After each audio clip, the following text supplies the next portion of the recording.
से सर्व ज्ञान एकेडमी के यूट्यूब चैनल पे।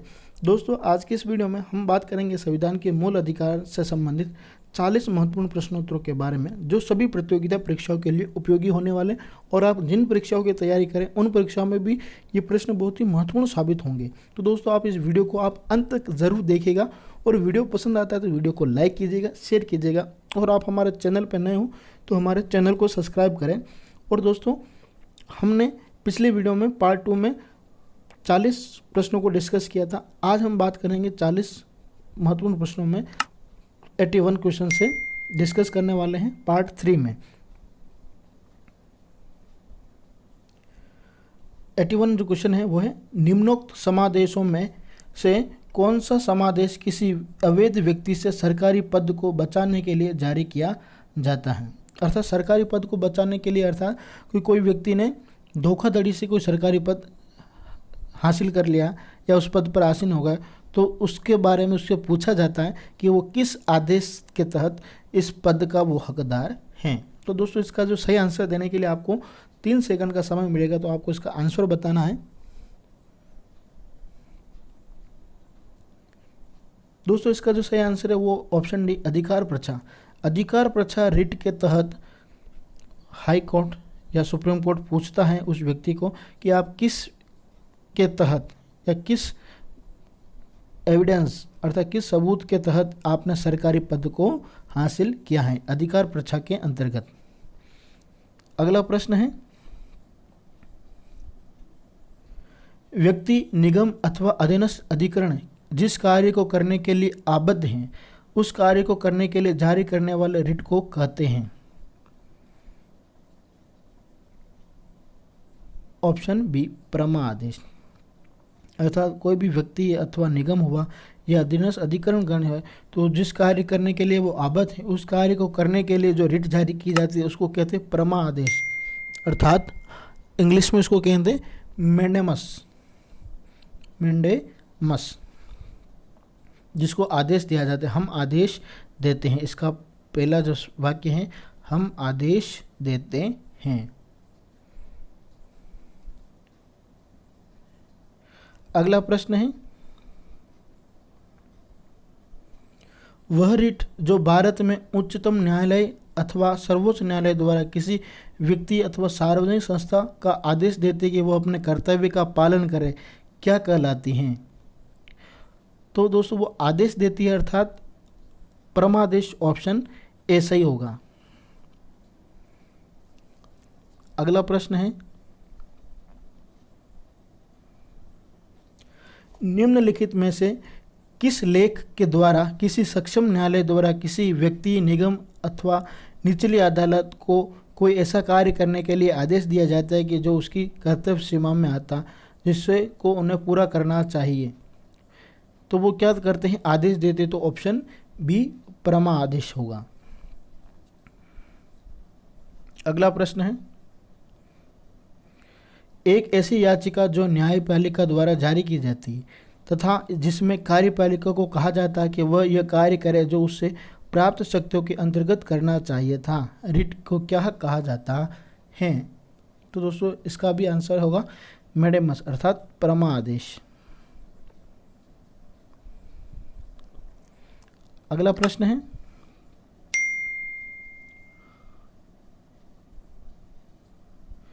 उत्प्रेषण सेरेटेरियोरी रिट निम्न में से किस आधार पर जारी की जाए। उत्प्रेषण अर्थात उसके ऊपर फेंकना, अधिकारिता का अभाव या अधिकारिता से बाहर किए गए कार्य के लिए, नैसर्गिक न्याय के सिद्धांतों का अतिक्रमण होने पर, अभिलेख में प्रत्यक्ष प्रकट विधिक की त्रुटि के आधार पर।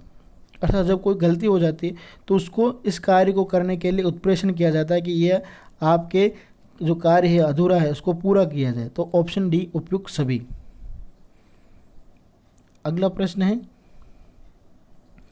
निम्नलिखित में से किस याचिका के अधीन किसी कर्मचारी को ऐसी कार्यवाही करने से रोका जाता है जिसके लिए सरकारी तौर पर वह हकदार नहीं है।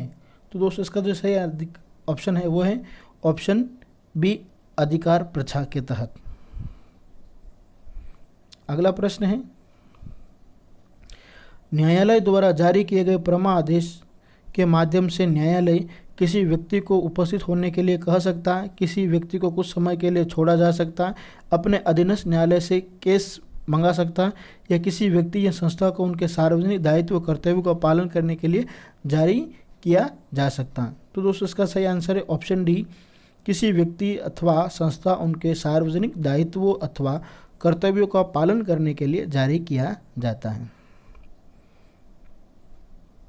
अगला प्रश्न है, कौन मूल अधिकारों के अंतर्गत नहीं आता है? तो मूल अधिकार के अंतर्गत नहीं आता वो है ऑप्शन सी, संपत्ति का अधिकार।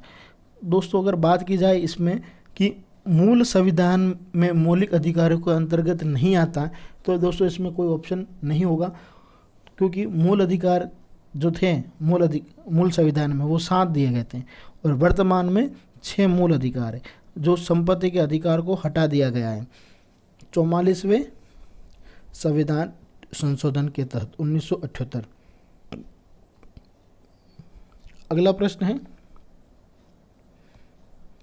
निम्नलिखित में से कौन सा मौलिक अधिकार नहीं है? तो दोस्तों वही डी, संपत्ति के अधिकार। अगला प्रश्न है, संपत्ति के मौलिक अधिकार को कब समाप्त किया गया? तो दोस्तों वो किया गया ऑप्शन ए, 1978 संविधान के 44वें संविधान संशोधन के तहत, और इसको जो हटा के किस में रखा गया? भाग 12 के अनुच्छेद 300 क के तहत, जिसे कानूनी अधिकार दिया गया। संपत्ति का अधिकार है एक कानूनी अधिकार, ऑप्शन डी। 44वें संविधान संशोधन विधेयक द्वारा किस मौलिक अधिकार को सामान्य वैधानिक अधिकार बना दिया गया? तो ऑप्शन सी, संपत्ति के अधिकार को। अगला प्रश्न, संपत्ति के मूल अधिकार को किस संवैधानिक संशोधन अधिनियम द्वारा समाप्त किया गया है? तो ऑप्शन बी, 44वें संविधान संशोधन 1978 के तहत।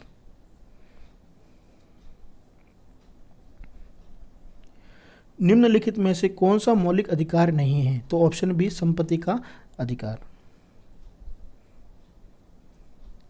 भारत में संपत्ति के अधिकार को अब माना जाता है एक मौलिक अधिकार, एक कानूनी अधिकार, एक नैसर्गिक अधिकार या एक राजनीतिक अधिकार?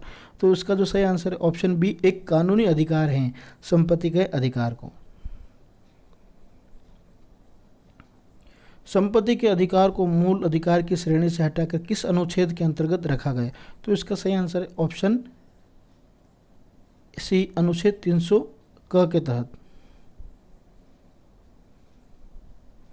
अगला प्रश्न है,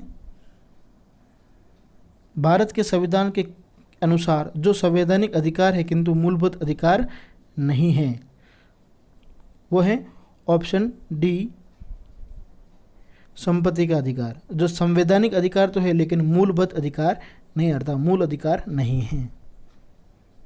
मत देने का अधिकार होता है एक नागरिक अधिकार, ऑप्शन बी। सूची 1 को सूची 2 के साथ सम्मिलित कीजिए। सूची 1 में मौलिक अधिकार दे रखा, सूची 2 में उसे अनुच्छेद दे रखे उससे संबंधित। तो समता का जो अधिकार है वो ऑप्शन 1, अनुच्छेद 14 से 18 तक। वाक स्वतंत्रता अर्थात बोलने की जो स्वतंत्रता अनुच्छेद 19 के तहत।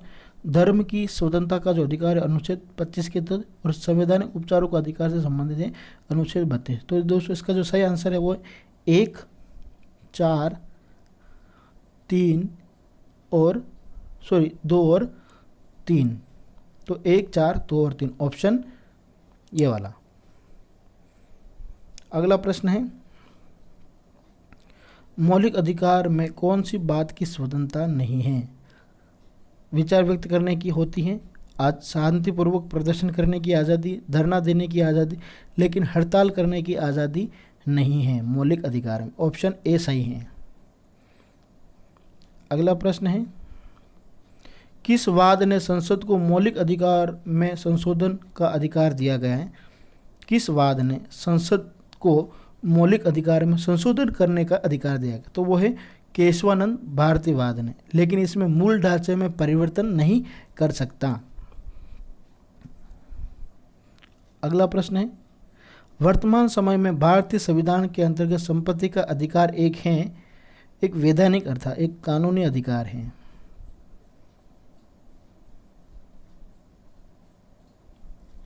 अगला प्रश्न है, निम्नलिखित में से कौन सा मूल अधिकार विदेशी नागरिकों को प्राप्त नहीं है? विधि के समक्ष समानता, अभिव्यक्ति की स्वतंत्रता का अधिकार, प्राणदैहिक स्वतंत्रता का अधिकार, शोषण के विरुद्ध अधिकार। तो ऑप्शन बी, अभिव्यक्ति की स्वतंत्रता का अधिकार, ये विदेशी नागरिकों को प्राप्त नहीं है। अगला प्रश्न है, 6 वर्ष की आयु से 14 वर्ष की आयु के बीच सभी बच्चों को शिक्षा का जो अधिकार है वो एक क्या है? एक मूल अधिकार है। अगला प्रश्न है, समानता का अधिकार संविधान के किन अनुच्छेदों में किसके अंतर्गत दिया गया है? निम्न में जो दिए गए अनुच्छेद हैं उनमें किसके अंतर्गत हैं? तो समानता का अधिकार 14 से 18 तक है। तो इसमें 14 से 18 तक में ऑप्शन 14, 15 और 16। तो ऑप्शन जो सही है वो है ऑप्शन सी, 2, 3 और 4। अगला प्रश्न है, संविधान के अंतर्गत बंदी प्रगतिशीकरण समादेश जारी करने का अधिकार किसमें निहित है? तो दोस्तों वो है ऑप्शन सी, उच्च और उच्चतम न्यायालय दोनों को समादेश जारी करने का अधिकार है। अगला प्रश्न है, निम्नलिखित में से कौन सा मूल अधिकार नहीं है? तो ऑप्शन बी, संपत्ति का अधिकार। अगला प्रश्न है,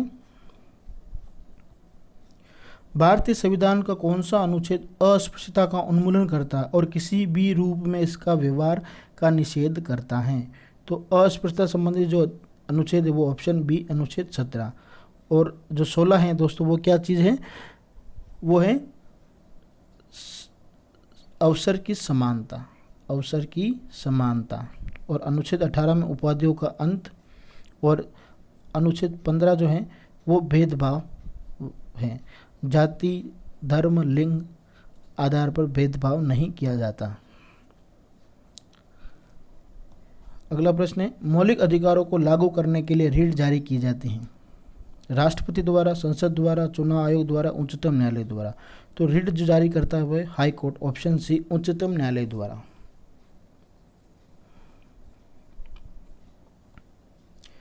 किसी अर्ध न्यायिक या सार्वजनिक अधिकारी को अपने अनिवार्य कर्तव्य के लिए मजबूर करने के उद्देश्य से उच्चतम न्यायालय द्वारा जारी की गई रीट होती हैं? तो दोस्तों इसका जो सही आंसर है वो आपको बताना है। इसका जो सही आंसर है वो है ऑप्शन बी, परमा आदेश।